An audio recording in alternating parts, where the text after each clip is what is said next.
That was the moment I decided I was done with the doctors. Hello guys, welcome back to episode 2 of my Judo Journey. Today I will be taking you through first few months right before and after my lower back injury, and later I'll take you through my gym session today. So stay tuned. A little over a year ago, something happened that would change everything. And to be perfectly honest, the warning signs were already there for over 2 years before it happened. If only I had someone more experienced tell me what was going on, what were those symptoms, where could it lead to, I could have avoided it, right? But that's life, right? We are here right now. It all started with this dull lower back pain across my entire lower back area I would get after long sitting sessions. It wasn't unbearable at first. It just lingered there constantly irritating me, so I brushed it off. Looking back now, that's the point where I should have listened to my body and should have done something about it, because after some time the pain started to get more intense and come more often, and right about that time I decided I wasn't flexible enough and I started stretching every day. And that was a mistake because stretching irritated the nerve and compressed the disc more. The pain gotten worse, but I couldn't connect the two because the pain has already been there for a long time. Then I started to get another type of pain, which is short, sharp pain that comes and lasts a millisecond, but it hurts like hell. I didn't know what to do because there were nights where I couldn't sleep because of the pain, and my solution was to get more physical activity. I started swimming once a week and going to the gym, but it wasn't a long-term solution, it was just a short-term pain relief. But unfortunately, the more I trained, I went to the gym, the more I stretched, and it got worse and worse and worse until finally it happened. Before we go to the gym, I had to take this little lady for a walk.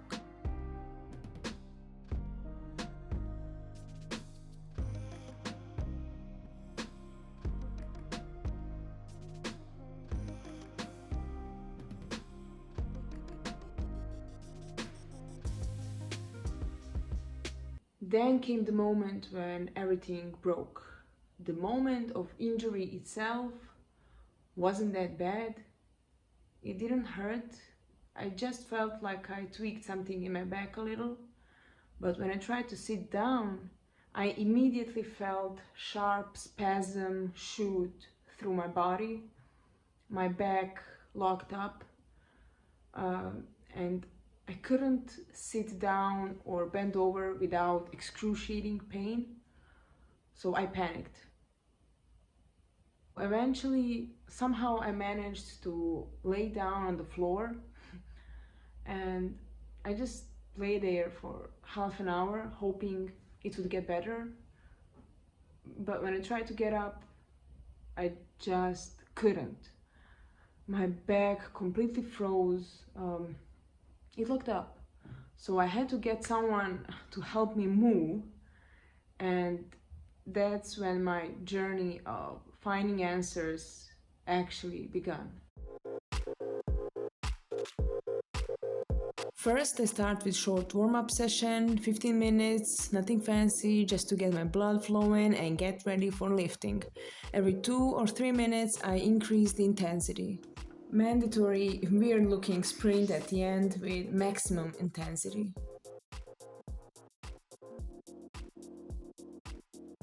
My main leg exercise today is lunge.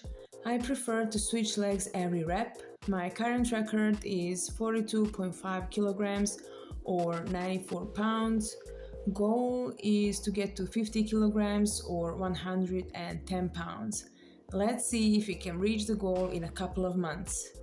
I do one warm-up set and then 4 working sets. I try to do 8 reps on each leg.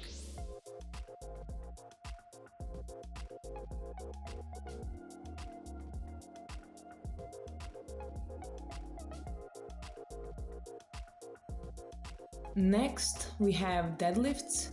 I do them with a hex bar because I think it's easier on my back that way. I also go very light, but I'll be upping the weight in the next weeks. My goal here is also 50 kilograms. Currently, I do it with 40, which is 88 pounds. It feels light. I could lift much more, but I'm being extra careful for now. I only do 3 sets of these, and at the end of every set, I do some shrugs.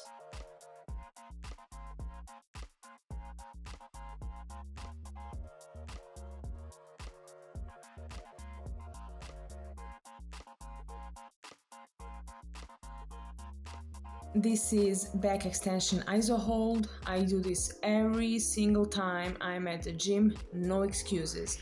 It's done wonders for my back and I can't recommend this enough, especially if you sit a lot during the day.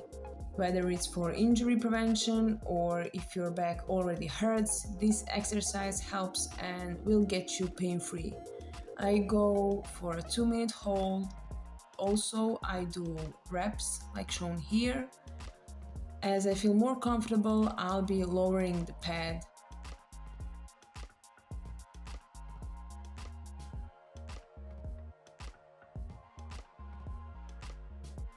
Next, I was supposed to do lateral lunges, but I didn't feel like it today. My legs were already pretty sore, so I did some neck curls instead. After that, I worked the opposite side. I also did the machine leg curl afterwards, but I didn't film it because some girls were standing around me. And that's it for today's session. Let's get back to wrap up the injury story. My first stop was a doctor that, after seeing my extremely limited range of motion, recommended an MRI to see what's really going on.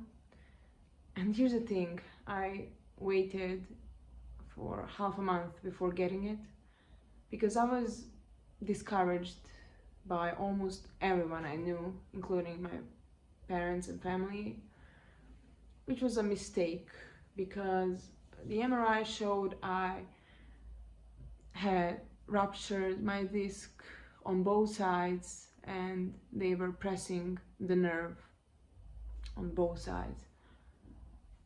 The diagnosis hit hard, and that's where a cycle of doctor appointments, treatment, and no real solutions started. I went through all sorts of PE, electroshock therapies, magnets, lasers, dry needling, but nothing worked. So every day my frustration grew. I visited like 5 or 6 different doctors and clinics, and the advice I got was all over the place. They were inconsistent, and what's even worse, they were in contradiction with one another. Like one doctor would say, go to the gym, and the other would say, don't even think about going to the gym. At that point, it looked like they had no idea what are they doing. Like no one knew what they were talking about. They all had either bad news for my training, or they said they didn't know. And one doctor in particular that hit the worst because she just looked at me and said, sadly looked at me and said, you should find happiness somewhere else.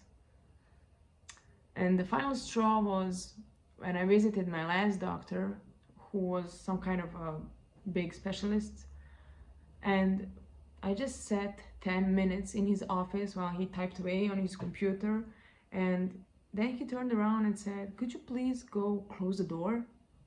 I was like, sure. And after that, he's like, well, you can walk, so you're good to go. I'm looking at the MRI. This is no it's not for surgery, but you can walk, you're fine. I'm walking like a robot. I mean, mind you, it was 4 months after my injury. Of course I can walk, but it's nowhere near normal movement, you know. And so I paid to get that advice from a specialist. I mean, so that was the moment I decided I was done with the doctors and decided I would heal myself on my own. I would do anything, but no more doctors, no more their treatments. Now, I certainly don't recommend you doing that. This is not my advice. Don't treat yourself on your own, because every injury is personal. It's personal for everybody, and please don't hurt yourself more by doing something. But I decided it was the right move for me, because I should listen to my body and do what my body feels it is capable of doing. That's where my journey began. That's it, guys, for today's video. I hope you liked it. Please comment down below what type of judo solo drills you'd like me to do in next video, because I can't really film my training. I hope you understand that. And if you have any questions or share similar experience, please reach out, because I'd like to form a community, a strong community that will help each other and encourage each other's process. And yeah, support my journey by subscribing. It really means a lot, and I hope I see you in the next episode. Bye.